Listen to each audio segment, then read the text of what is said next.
Bem-vindos todos.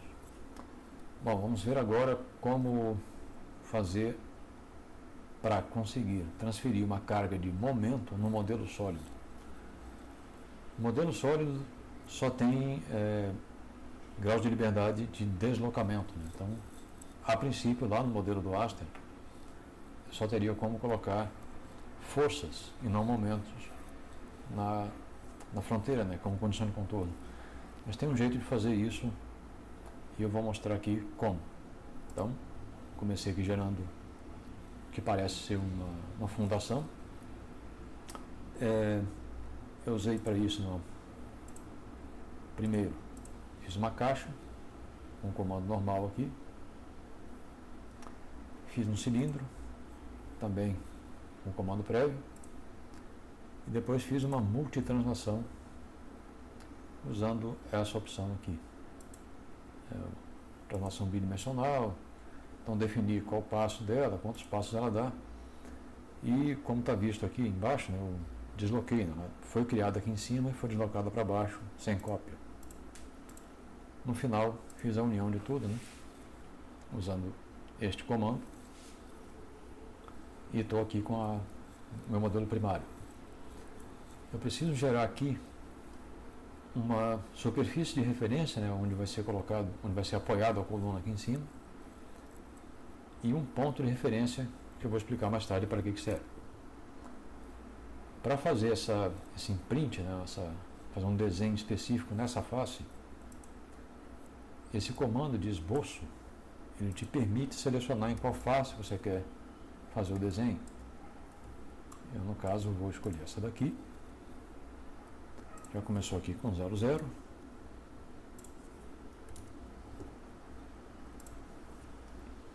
E vou marchando agora, definido por direção.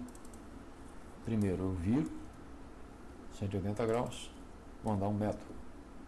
Aplico. Agora eu vou ter que girar. Eu estava para cá, olhando para cá, girei 180. Agora ele está, a princípio, gerando 180 de novo, né? Eu vou gerar só 90. Agora ele está olhando para baixo. Repetiu, beleza, fechou o ciclo. Bem, como o meu modelo sólido, como dito, né, só tem graus de liberdade de translação, eu vou precisar lá no Aster usar uma ligação sólida nessa face aqui que vai ser cortada ainda, e colocar um ponto de referência onde eu vou poder colocar momentos. Nesse ponto eu vou gerar um modelo discreto, um modelo de ponto 1, o POI 1, e esse POI 1 tem graus de liberdade de rotação. Se ele tem graus de liberdade de rotação, eu posso aplicar momentos nele. Então, quando eu fizer esse resultado todo, eu vou conseguir gerar um modelo sólido em que eu tenho um único ponto onde eu posso colocar momentos. Isso vai dar mais ou menos o equivalente a uma ligação rígida em outros programas de elementos finitos. Então eu vou fazer uma ligação sólida aqui, usando essa face, com esse nó como referência, que eu vou gerar ainda, para poder jogar o momento em cima de toda essa área aqui, através desse nó. Ok, então como é que eu gero o nó? Criação de nó, face de referência, já gerou aqui 00, meio, né, que é o centro dela. Pronto. Agora, para eu garantir que tudo isso vai passar lá para frente, com as devidas seleções, né, vou gerar uma partição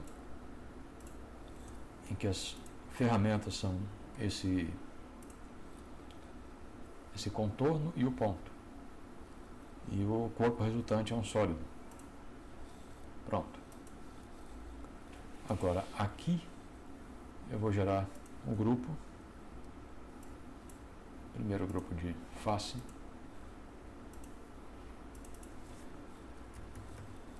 Tá aqui a coluna, né? Aqui embaixo vou selecionar para gerar minhas referências.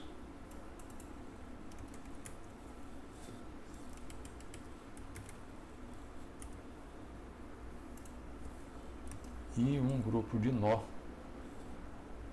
só um grupo de vértice, só esse aqui, que eu vou chamar de referência. Pronto, tudo selecionado. Agora eu vou para fazer a malha.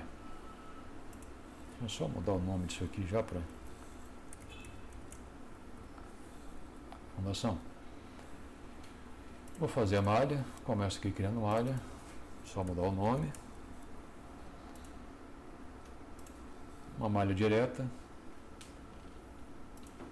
Já estão aqui os parâmetros, já é de segunda ordem, vai ser uma triangulação. E já preparo aqui os nós relativos a, os grupos relativos aos objetos de referência geométrica. Então, o corpo como um todo, a superfície da coluna, a área fixa e o nó de referência. Certo? Feito isso, mando calcular.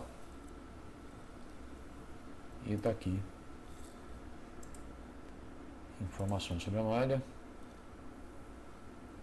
O volume 3D não foi gerado com alta ordem, então eu preciso forçar a barra aqui com ele, né?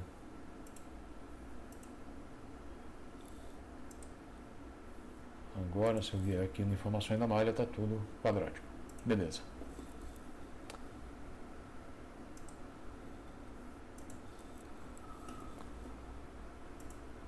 Isso feito, né? Deixa eu garantir aqui. Está tudo identificado. Print da coluna. Os nós aqui de referência. Fixados, né? E o nó aqui no meio. Ok. Então agora vamos lá para o Aster e ver como é que eu defino essa ligação RBE2. Bom, já aqui no Aster, as operações começam com a leitura da malha, né? Determinei aqui a malha gerada. Ela está bem grosseira, bem da verdade, né? Mas dá para, só para demonstração mesmo. Aqui começa a colocação dos detalhes do modelo, né? Eu vou fazer uma criação de malha a partir daquela malha original. Infelizmente aqui eu não consigo só mudar a malha, não preciso realmente criar uma outra. Mas essa nova malha inclui a original e os elementos que eu vou criar nela. E aqui no CREA POI 1 é onde eu crio aquele elemento de ponto.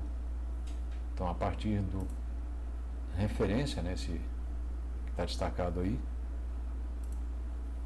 eu vou criar um grupo de malha e eu já dei o nome aqui ref também. Então agora eu tenho um elemento pontual. E aqui na definição do modelo,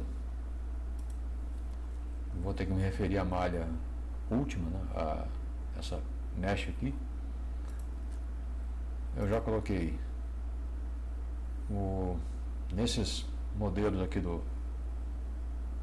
que tem o cimento, fenômeno mecânico, e o modelo é 3D com subintegração. Essa subintegração serve para evitar aqueles problemas de hourglassing, né? A gente colocou aqui os elementos tetraédricos de alta ordem, então já as partes do locking já estão mais ou menos curadas, mais ou menos evitadas, e o SI, essa subintegração, evita o hourglassing, né? O hourglassing aqui é mais ou menos a mesma coisa que o checkerboard lá de pressão que tem em CFD, mas coisa para fora. E aqui embaixo, naquele elemento ref, botei o modelo mecânico também, distr. Distr eu vou colocar só nesse nó um outro elemento que tem os 6 graus de liberdade, né? 3 de deslocamento e 3 de rotação. Aí eu vou conseguir aplicar momentos nesse nó. Se eu colocasse só deslocamentos, eu só poderia colocar forças. Como eu tenho um elemento discreto, eu tenho que chamar também a Fê cara Elen, para atribuir as características básicas desse elemento discreto aqui. Estamos referindo aqui ao modelo e vou, né, me refiro ao elemento ref, né, que foi criado ali, o grupo de malha ref, que é só aquele nó. E eu vou escolher aqui o que significa essa descrição, né? K é rigidez, translação e rotação, TR, D quer dizer que a matriz é diagonal e N quer dizer que refere-se a um nó. L seria um elemento discreto de comprimento, um elemento de linha. Então tem outras opções aqui, né? Diagonais ou não, só translação, matriz de massa, matriz de amortecimento. Está tudo aqui nas opções do... Opa, deixa eu sair daqui. Tá. E por que eu coloquei valores pequenos? Eu não quero colocar aqui algo que interfira no desempenho, no comportamento do sistema como um todo. Mas eu também não posso botar 0, porque senão eu vou ter graus de liberdade que vão entrar com diagonal principal nula. E aí eu vou ter uma matriz singular e o problema não vai ser resolvido. Então eu coloco aqui um número pequeno o suficiente para não interferir, mas grande o suficiente para evitar a matriz nula.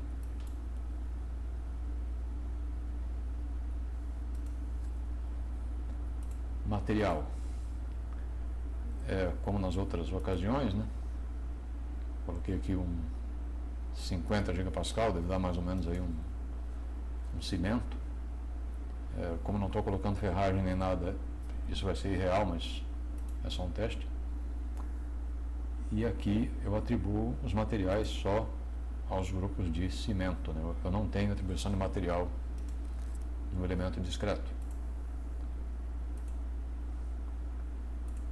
Condições de contorno.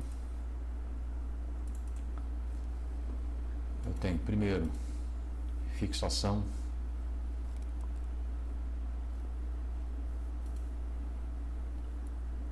aqui embaixo,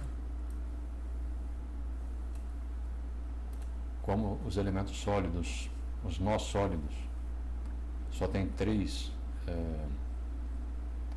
graus de liberdade, né, só os deslocamentos, eu só coloco, só zero esses aqui.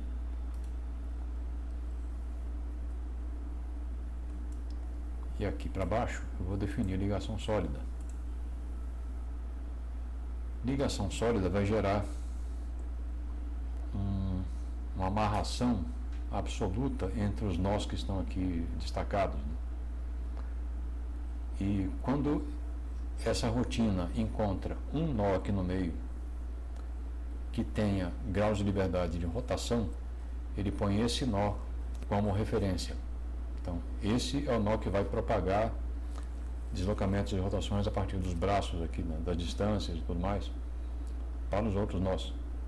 Então, esse tapete de pontos aqui vai ficar duro, né, vai ficar rígido ao longo da deformação.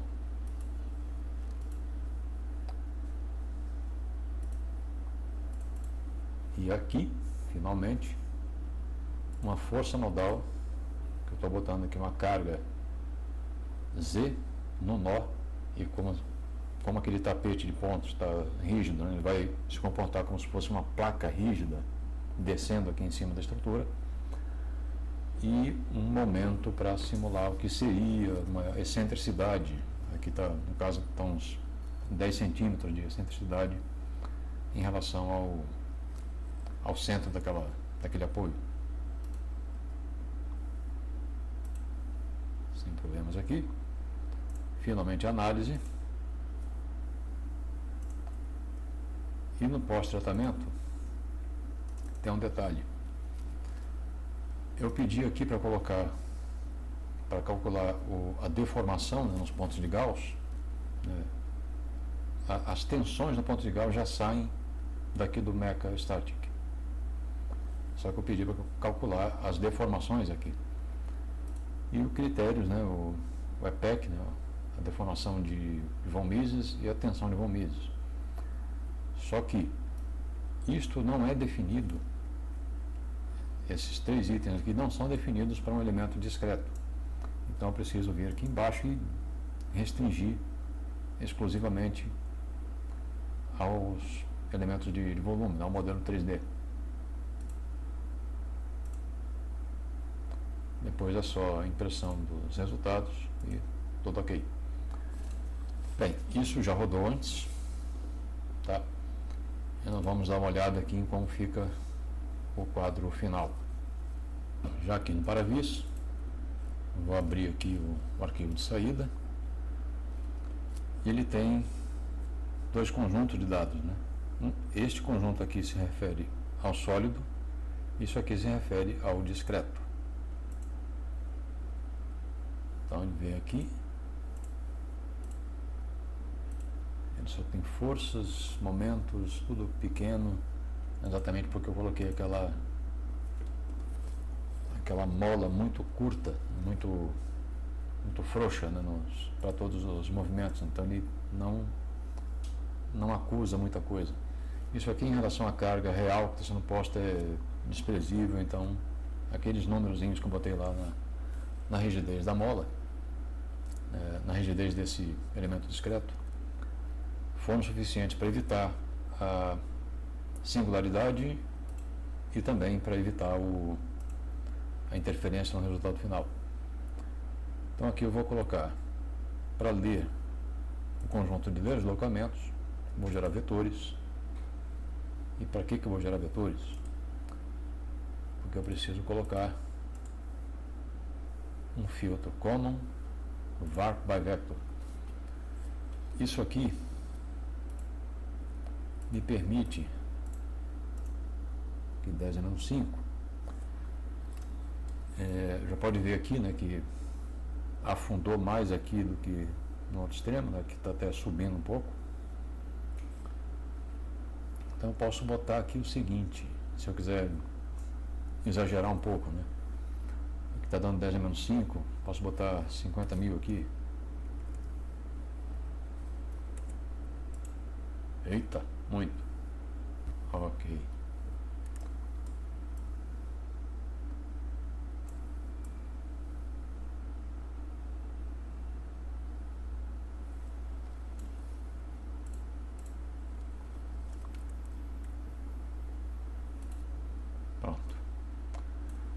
Agora, se eu quiser comparar com a situação original, posso botar aqui os dois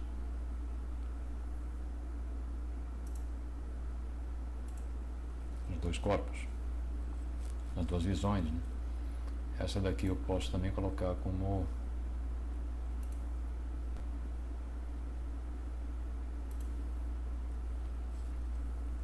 pronto. Aqui eu coloquei a forma original como pontos, né, só para dar uma ideia aqui de onde estava a estrutura antes dela ser deformada. Então, com exagero, que também com o varp, né, 200 vezes, para poder dar uma destacada no que está se passando. Agora, eu vou apagar isso aqui e vou dar uma olhada nas tensões.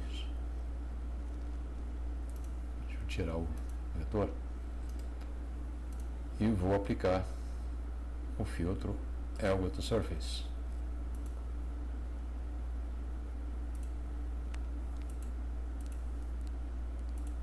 Eu não preciso.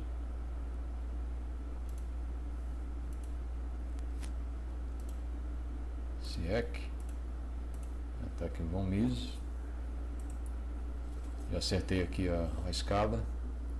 E tenho aqui 100 megapascal, só singularidades aqui, né, mas a imensa massa mesmo de tudo está bem para baixo. Eu poderia, alterando aqui, gerando vários cenários, né, alterar o quanto de excentricidade está sendo introduzido, né, em que direção, né, colocando momentos em x e y, para verificar essas tensões aqui no final. Então, é isso que se coloca aqui. Um detalhe sobre o liaison solide é que ele pode ser usado em problemas não lineares se você colocar a carga como seguidora. Vamos voltar aqui.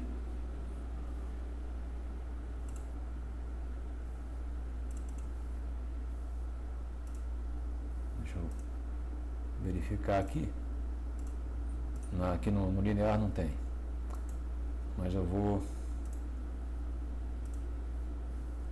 acionar esse start no linha só para poder verificar isso.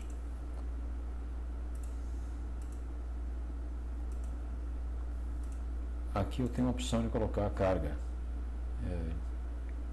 DD, né? Essa aqui é a seguidora. Aí eu posso colocar o liaison solide aqui, seria, né? Não seria mais esse, seria o daqui de cima.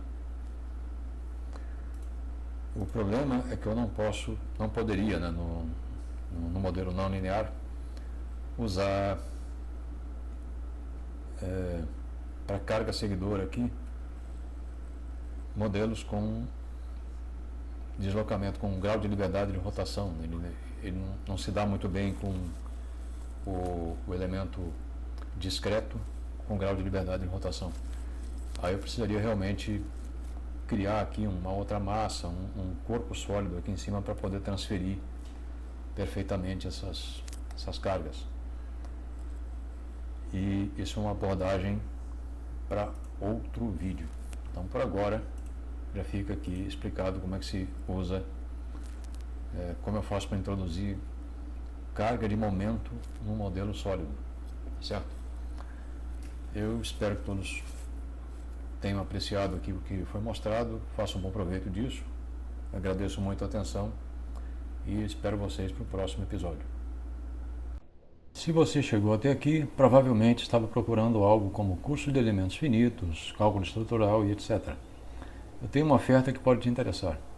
Um canal e um curso para te capacitar a usar o Codeaster, um programa de elementos finitos desenvolvido pela EDF, a empresa de energia da França, e que ela usa para projetar as estruturas das usinas nucleares que opera. A EDF colocou essa joia no modo open source. A confiança na qualidade dos resultados produzidos tem que ser muito alta para essa área de aplicação, e o Codeaster mostrou que merece. Esse é o programa que vai te colocar no mercado dos projetos estruturais com uma barreira de entrada baixa e uma ferramenta de respeito. O curso vai te dar os primeiros passos, os que levariam mais tempo para aprender sozinho, e o canal vai te dar alguns refinamentos bem úteis. Mais detalhes na descrição do vídeo. Muito obrigado pela atenção, bem-vindos ao início da jornada e até o próximo passo.